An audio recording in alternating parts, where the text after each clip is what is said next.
Hey guys, welcome back to my YouTube channel. आज मैं BA part 3 का GS का सारा ऑब्जेक्टिव क्वेश्चन आंसर लगभग करवाने जा रही हूँ, जो कि आपको एग्ज़ाम में जाके बहुत ही हेल्प मिलेगा इस वीडियो को देखने से। इसलिए आप लोग लास्ट तक ज़रूर बने रहें। इसके अंदर आपको सिलेबस के अंदर क्या क्या पढ़ना होगा यह हम आपको पहले बता रहे हैं। ये ग्रुप ए और ग्रुप बी यानी 50 मार्क्स का ग्रुप ए से पूछा जाता है और 50 मार्क्स ग्रुप बी से पूछा जाता है। ठीक है, तो इसमें कुछ ये इतिहास, राजनीति शास्त्र, इन सब से सारा पूछा जाएगा। इन सब का सारा मैं कि 2-3 पार्ट में वीडियो बनाऊंगी, देख लीजिए आप लोग। यहाँ पे ये ख़त्म होता है, इसके बाद स्टार्ट होता है क्वेश्चन। ठीक है, तो चलिए क्वेश्चन स्टार्ट करते हैं। पहला नंबर क्वेश्चन है, भारत में सबसे पहले खोजा गया शहर था। तो इसमें होगा हड़प्पा शहर जो था सबसे पहले खोजा गया, उसके बाद मोहनजोदड़ो का खोज हुआ था। ठीक है, और हड़प्पा का खोज 1921 ईस्वी में हुआ था। और दूसरा नंबर क्वेश्चन है, हड़प्पा सभ्यता किस वर्ष खोजा गया था। तो इसका आंसर होगा 1921। देखिए यहाँ पे क्वेश्चन मिल रहा है, कुछ भी पूछ सकता है, इसलिए आप लोग थोड़ा ध्यान से वीडियो देखिएगा। ठीक है, मानव द्वारा उपयोग किया गया पहला धातु था। तो पहला धातु था तांबा। और सिंधु घाटी सभ्यता की प्रमुख विशेषताएं थी। तो नगर सभ्यता इसकी प्रमुख विशेषताएं थी। ठीक है, आंसर होगा ऑप्शन नंबर ए। ठीक है, निम्नलिखित विद्वानों में से हड़प्पा सभ्यता का सर्वप्रथम खोजकर्ता कौन था। तो इसका खोजकर्ता दयाराम साहनी था। ठीक है, कालीबंगन स्थित है। तो इसमें आपको कन्फ्यूजन हो सकता है, सिंध भी आप लोग दे सकते हैं, इसलिए थोड़ा याद रखिएगा कि इसका राजस्थान होगा। ठीक है, और क्योंकि सिंध नाम कुछ ज़्यादा ही प्रचलित है, इस वजह से थोड़ा कन्फ्यूजन में मत फंसिएगा। ठीक है, और सबसे प्रचलित सभ्यता का नाम मेसोपोटामिया की सभ्यता। निम्नलिखित में से कौन सा सिंधु घाटी सभ्यता स्थल पाकिस्तान में है। तो ये सिंधु घाटी सभ्यता स्थल पाकिस्तान में है हड़प्पा। ठीक है, और ये 9वां नंबर क्वेश्चन है, भारतीय शासन के प्रतीक शब्द सत्यमेव जयते निम्नलिखित में से किस ग्रंथ से लिया गया था। तो ये मुंडको उपनिषद से लिया गया था। ठीक है, आयुर्वेद के वैद्य चिकित्सा का भगवान किसे मानते हैं। तो इसका आंसर होगा धन्वंतरी। वेद शब्द का अर्थ होता है, इसका अर्थ होता है ज्ञान। निम्न में से योग के प्रणेता कौन थे। इसका प्रणेता पतंजलि। ठीक है, निम्न में से कौन चिकित्सक नहीं था। तो चारवाक चिकित्सक नहीं थे, और इधर सुश्रुत, चरक और धन्वंतरी सभी चिकित्सक थे। ठीक है, और संस्कृत भाषा का पहला व्याकरणकर्ता कौन था। तो ये पाणिनि होगा। मनुस्मृति किस विषय वस्तु के साथ संबंधित है। तो कानून के साथ संबंधित है। ठीक है, उपनिषद शब्द का शाब्दिक रूप से यह अर्थ होता है, इसका होगा उपनिषद का अर्थ होता है पास बैठना। और पंचतंत्र के लेखक कौन है। तो पंचतंत्र के लेखक विष्णु शर्मा है। ठीक है, और भारत पर पहला आक्रमण किसने किया था। तो ये आर्यों ने पहला आक्रमण किया था, ऑप्शन नंबर ए। और प्रसिद्ध गायत्री मंत्र किससे लिया गया है। तो ये गायत्री मंत्र जो है ये ऋग्वेद से लिया गया है। ऋग्वेद जो है ये सबसे पुराना वेद है। ठीक है, पांडवों में से सबसे पहला भाई कौन था। तो ये युधिष्ठिर था। ठीक है, जैनियों के पहले तीर्थकर कौन थे। तो ये ऋषभ देव थे। ये ऑप्शन नंबर डी होगा। भगवान बुद्ध ने अपनी अंतिम सांसें कहाँ ली थी। तो कुशीनगर में इन्होंने अंतिम सांसें ली थी, और इसने पहला उपदेश सारनाथ में दिया था। इसका कि इसे ज्ञान प्राप्ति बौद्ध गया में हुआ था। ठीक है, सिकंदर महान के शिक्षक कौन थे। तो अरस्तु थे। अरस्तु ने ही सिकंदर को सारा ज्ञान दिया था। और मानव के दुखों के अंतर के लिए अष्टांगिक मार्ग का प्रतिपादन किसने किया। तो गौतम बुद्ध ने किया। और बुद्ध को ज्ञान प्राप्त हुआ था तो बौद्ध गया में हुआ था। अजंता की चित्रकारी में किसकी कहानी को चित्रित किया गया है। तो ये जातक की कहानी, ऑप्शन नंबर सी। और बुद्ध ने अपना प्रथम धर्म संदेश कहाँ पर दिया था? तो ये सारनाथ में दिया था, ठीक है। बौद्ध साहित्य त्रिपिटक की किस भाषा में रचना की गई है? तो पाली। भारत में जैन धर्म का संस्थापक कौन है? तो महावीर स्वामी जी जैन धर्म के संस्थापक है, ठीक है। बुद्ध के उपदेश किस भाषा में है? तो पाली भाषा में ही है, ठीक है। और निम्न में से कौन सा वंश सबसे प्राचीन है? तो ये मौर्य वंश सबसे प्राचीन है, ठीक है। और 32वां नंबर क्वेश्चन है, अर्थशास्त्र की रचना किसने की थी? तो अर्थशास्त्र की रचना कौटिल्य चाणक्य जी जो है वही किए थे, ठीक है। और यूनानियों को भारत से बाहर किसने निकाला? तो चंद्रगुप्त मौर्य ने। और मौर्य साम्राज्य की राजधानी कहाँ थी? तो पाटलिपुत्र, जो अभी पटना के नाम से प्रचलित है, ठीक है। और 35 नंबर क्वेश्चन है, चंद्रगुप्त मौर्य के बाद सिंहासन पर कौन बैठा था? तो उसके बाद बिंदुसार सिंहासन पर बैठा था, ठीक है। और 36 नंबर क्वेश्चन है, चाणक्य किस नाम से जाना जाता था? तो कौटिल्य के नाम से, ऑप्शन नंबर सी। विश्वविद्यालय जो गुप्त युग में मशहूर हो गया था वो नालंदा विश्वविद्यालय, यानी ऑप्शन नंबर सी है, ठीक है। बाणभट्ट किस सम्राट की दरबारी कवि थे? तो वो हर्षवर्धन के दरबारी कवि थे, ठीक है। भारत का नेपोलियन किसको कहा जाता है? तो वो समुद्रगुप्त जी है, ठीक है।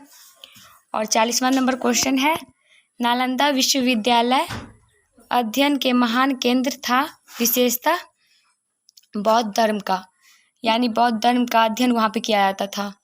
और कवि कालिदास किसके दरबार में रहते थे? तो वो चंद्रगुप्त विक्रमादित्य जी के दरबार में रहते थे।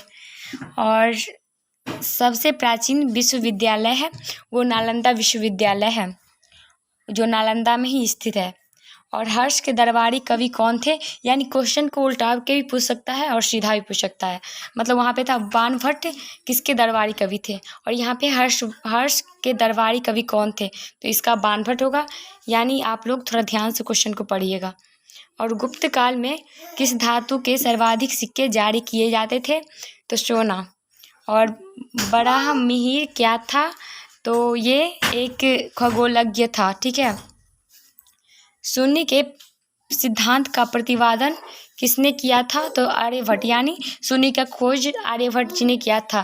पहले वो 1 2 3 इस तरह से था, मतलब शून्य का कोई पता नहीं था, आर्यभट्ट जी इसका खोज किए थे, ठीक है। और महाबलीपुरम की स्थापना किसने की थी? तो इसका स्थापना पल्लव ने किया था, यानी पल्लव वंश। और चित्रकला का गांधार शैली का सूत्रपात किसके द्वारा किया गया था? तो महायान संप्रदाय, ऑप्शन नंबर बी। किस शासक ने एलोरा मंदिर का निर्माण करवाया था? तो राष्ट्रकूट शासक ने, ठीक है। 50 नंबर क्वेश्चन है, अजंता चित्रकला किससे संबंधित है? तो ये बौद्ध धर्म से संबंधित है। कैलाश के प्रसिद्ध शैलकीर्ति मंदिर निम्नलिखित में से किस स्थान पर है? तो ये एलोरा स्थान पर है, ठीक है। और महाबलीपुरम के रथों का निर्माण किसके शासनकाल में हुआ था? तो पल्लवों के शासनकाल में हुआ था। अधिकांश चोल मंदिर किस देवी देवता को समर्पित है? तो ये शिव भगवान को समर्पित है। एलोरा में गुफाएं और शैलकृत मंदिर है हिंदू, बौद्ध और जैन तीनों धर्म के लिए, ठीक है। और 55 नंबर क्वेश्चन है, कांची का प्रसिद्ध कैलाश मंदिर किसके द्वारा निर्माण करवाया गया था? तो ये नरसिंह वर्मन द्वितीय के द्वारा। महाबलीपुरम एक महत्वपूर्ण शहर है जो कि किसका उल्लेख करता है? तो ये पल्लवों का उल्लेख करता है। यानी महाबलीपुरम की जगह पर ज़्यादातर पल्लवों, मतलब कि अगर ना भी दिमाग में आए तो पल्लव पे आप लोग टिक कर दीजिएगा, सही ही हो जाएगा। अगर ना दिमाग में आए तो, अगर याद होगा तो आप लोग सही करिएगा। और लिंगराज मंदिर कहाँ स्थित है? तो ये भुवनेश्वर में स्थित है। किस राष्ट्रकूट शासक ने एलोरा में प्रसिद्ध कैलाश मंदिर का निर्माण करवाया था? तो ये कृष्ण प्रथम। और कौन से संग्रहालय में कुषाण मूर्तिकला का सबसे बड़ा संग्रह है? तो मथुरा संग्रहालय। विरूपाक्ष मंदिर का निर्माण किसके द्वारा किया गया था? तो ये चालुक्यों के द्वारा किया गया था। तक्षशिला के प्रसिद्ध स्थल होने का कारण था गांधार कला। यूनानी रोमन कला को कहाँ स्थान प्राप्त हुआ था? तो गांधार में। आप लोग अगर पसंद आए चैनल को सब्सक्राइब कर लीजिए और प्लेलिस्ट में आपको सारा वीडियो मिल जाएगा। इसका सारा बुक का ही हमको सारा क्वेश्चन आंसर करवा देंगे। इससे आप लोगों को बुक खरीदने की और पढ़ने की ज़रूरत नहीं पड़ेगी। आप लोग मतलब फ़ोन से भी अपना सुन सकते हैं ऑडियो, ठीक है। और अजंता चित्रकला किससे संबंधित था? तो ये बौद्ध कला से। किन शासकों के राज्यकाल में अजंता और एलोरा की गुहा चित्रकला विकसित हुई थी? तो चालुक्य। तंजौर में बृहदेश्वर मंदिर का निर्माण किसने करवाया था? तो राजा राज चोल, ठीक है, ऑप्शन नंबर बी। और अधिकांश चोल मंदिर किस देवी देवता को समर्पित है? तो ये क्वेश्चन वहाँ भी था, यानी शिव भगवान को, ठीक है। और सांची का प्रसिद्ध स्तूप जो सम्राट अशोक के द्वारा बनवाया गया था किस राज्य में स्थित है? तो ये मध्य प्रदेश, यानी जंगलों जहाँ पे सबसे ज़्यादा बन पाया जाता है वो जगह मध्य प्रदेश है। इससे भी आप याद रख सकते हैं। राष्ट्रीय ध्वज के चक्र ध्वज में कितनी तिलियाँ होती हैं? तो 22। और ये 69 नंबर क्वेश्चन है। सत्यमेव जयते शब्द किस उपनिषद से लिया गया है? तो मुंडकोपनिषद। और विक्रमशिला विश्वविद्यालय किसके द्वारा बनवाया गया था? तो धर्मपाल के द्वारा। महाभाष्य किसके द्वारा लिखी गई थी? तो पतंजलि के द्वारा, ठीक है। प्राचीन काल में स्रोत सामग्री के लिए उपयुक्त भाषा क्या थी? तो संस्कृत, ठीक है। निम्नलिखित में से किस प्रसिद्ध शासक को शिलालेखों का पिता के नाम से जाना जाता है? तो उन्हें समुद्रगुप्त। और 74वां नंबर क्वेश्चन है। खजुराहो मंदिर का निर्माण किसने करवाया था? तो ये चंदेल राजपूत, ठीक है। और मुस्लिम आक्रमणकारी का नाम जिसने नालंदा विश्वविद्यालय को नष्ट किया था? तो ऑप्शन नंबर सी, मोहम्मद बिन बख्तियार खिलजी, ठीक है। और 76 नंबर क्वेश्चन। गांधार कला किन दो कलाओं का संयोजन है? तो ये हिंद यूनानी, ठीक है। और निम्न में से कौन कनिष्ठ का दरबारी चिकित्सक था? तो ये चरक, ऑप्शन नंबर सी। सत्यमेव जयते किस उपनिषद से लिया गया है? ये बहुत जगह मतलब दे दिया गया है, तो मुंडको उपनिषद, याद रखिएगा। निम्नलिखित में से कौन संस्कृत भाषा का पहला व्याकरणविद था? तो इसका आंसर होगा प्राणिनि। और रामचरितमानस एक महाकाव्य है, जो किस भाषा में लिखी गई है? तो ये अवधी भाषा में लिखा गया है, रामचरितमानस, ठीक है। और पहला भारतीय खगोल विज्ञानी कौन था जिसने पृथ्वी की सूर्य के परिक्रमा द्वारा समय की गणना की थी? तो ये भास्कराचार्य जी, ठीक है। और उड़ीसा का विश्वविख्यात कोणार्क सूर्य मंदिर का निर्माण किसने करवाया था? तो ये नरसिम्हा देव, ठीक है। और ये 83 नंबर क्वेश्चन है। विक्रमशिला विश्वविद्यालय का निर्माण किसके द्वारा किया गया था? तो धर्मपाल जी के द्वारा। और 84 नंबर क्वेश्चन है। मेघदूत के लेखक कौन थे? तो कालिदास। अशोक के शिलालेखों में कौन सी लिपि का प्रयोग किया गया है? तो देवनागरी। चोलों के समय का बृहदेश्वर मंदिर कहाँ स्थित है? तो तंजावुर। और कांसे के नृत्य करती हुई कन्या कहाँ से प्राप्त हुई थी? तो ये सिंधु घाटी सभ्यता यानी मोहनजोदड़ो से प्राप्त हुई थी, ठीक है, मतलब वहाँ के मोहनजोदड़ो स्थान से। और निम्नलिखित में से कौन सा वेद सबसे प्राचीन है? यानी प्राचीन वेद ये ऋग्वेद है, ठीक है। और तक्षशिला विश्वविद्यालय किन दो नदियों के बीच में स्थित है? तो ये सिंधु और झेलम नदी के बीच में स्थित है। और चित्तौड़गढ़ में विजय स्तंभ का निर्माण किसने करवाया था? तो ये राणा कुंभा जी ने, ठीक है। 16वीं शताब्दी में दिल्ली का लाल किला किस शासक का निवास स्थान था? तो ये मुगल वंश का निवास स्थान था। हुमायूंनामा की रचना किसने की थी? तो ये गुलवर्धन बेगम ने किया था। और 93 number question. Grand trunk road यानी जीटी रोड कहा जाता है किस शासक के कार्यकाल में बनवाया गया था? तो ये शेरशाह सूरी जी के कार्यकाल में बनवाया गया था। ठीक है।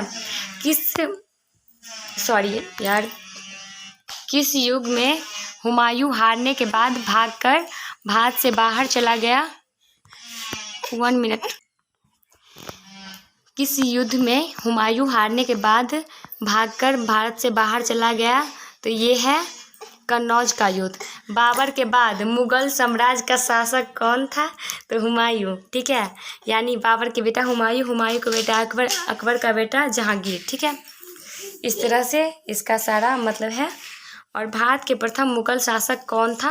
तो ये बाबर थे। ठीक है। पानीपत के युद्ध में बाबर ने किसकी सेना का सामना किया? तो ये इब्राहिम लोदी जी का। ठीक है। और 98 नंबर क्वेश्चन है, निम्न में से किसने मध्यकालीन भारत में तोपों का इस्तेमाल किया था? तो बाबर ने। ठीक है। यानी मुगल शासक पहला नंबर जो है। और हुमायूं किस वंश के शासक था? तो वो मुगल वंश के शासक थे। बाबर भी मुगल वंश के शासक थे। इस तरह हमारा वीडियो यहीं पे समाप्त होता है। अगर आपको इससे आगे का वीडियो चाहिए तो आप लोग प्ले लिस्ट में जाकर वीडियो देख सकते हैं। वीडियो देखने के लिए धन्यवाद। चैनल को सब्सक्राइब कर लीजिए, पसंद आए तो वीडियो को भी लाइक कर लीजिए। बाय।